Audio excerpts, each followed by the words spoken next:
Please pardon the traffic sound. One of the things that I want to point out is, well, first of all, there's a lot of traffic in front of the property. That's the property there. It's on Parsons Avenue. It's a Friday night. It's almost 7 p.m. Parsons Avenue is a main thoroughfare north and south from Highway 60 north towards Seffner. Lots of residential in the area. And I would like to show you something to be aware of. That intersection right there is Cranberry Lane, I think it is. I can't see it from here.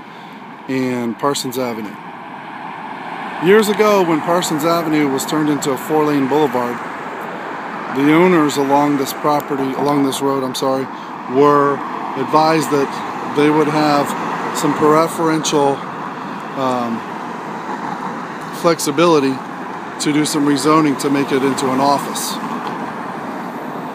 You know, to make the zoning acceptable for office use. That property right there is zoned, I believe, like business professional office. So what I want to really show you here is that you've got this property already rezoned. This property needs to be rezoned. It should cost about $2,500. By getting that property rezoned, that one will be able to be rezoned. And then that one. And then all the way down to the light. You could potentially have a whole strip of this boulevard zoned for offices. Oh, by the way, that property there is also, I believe, on the corner right there. I believe that's also been zoned as office. Okay, so here I am again. Yeah, that is Cranberry Lane. That is, looks like it says it's the Korean News, so I guess maybe they're running a newspaper out of that. So I'm at Cranberry Lane and Parsons Avenue. So you have some businesses there. Looks like an insurance agency, an attorney's office. That is a church. The church is actually directly across the street. This part of the church right here is directly across the street from the front of the property that I'm selling. This property is the one that you saw from across the street that I said that's already zoned for office use. And in fact, if you look at it, it even has the handicap parking right there, 2 spaces right there. You've got the driveway, and then you have additional parking spaces here. It is listed with the owner, who is also the broker of this property. I mean, the owner of this property is the broker also, the real estate agent, okay? And then my property that I have listed is right there, the front of it sticking out. There's my sign.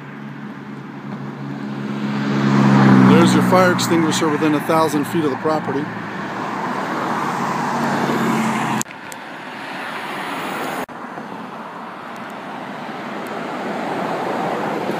Alright, here's my property.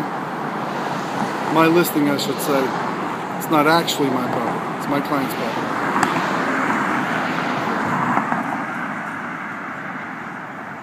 It does need paint. It needs a little TLC.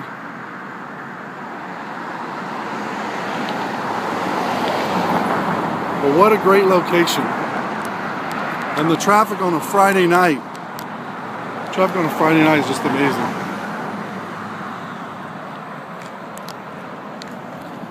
Down at the light, I believe there is a grocery store in there.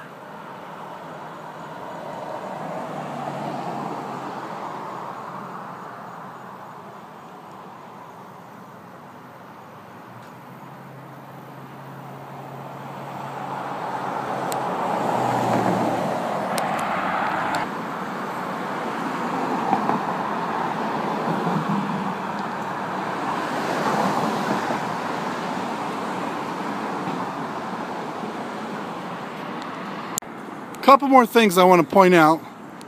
First of all, you have signage already established. At least a platform for signage. So that sign could serve both properties. Okay? You have parking over there.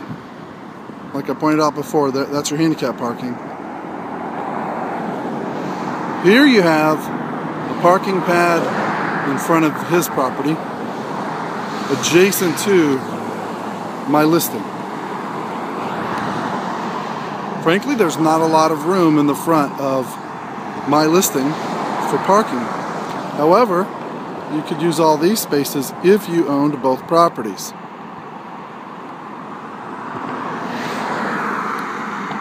How the owners of my property,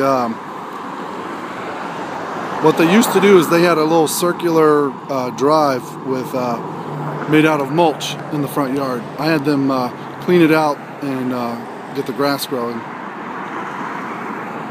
Probably should have left it.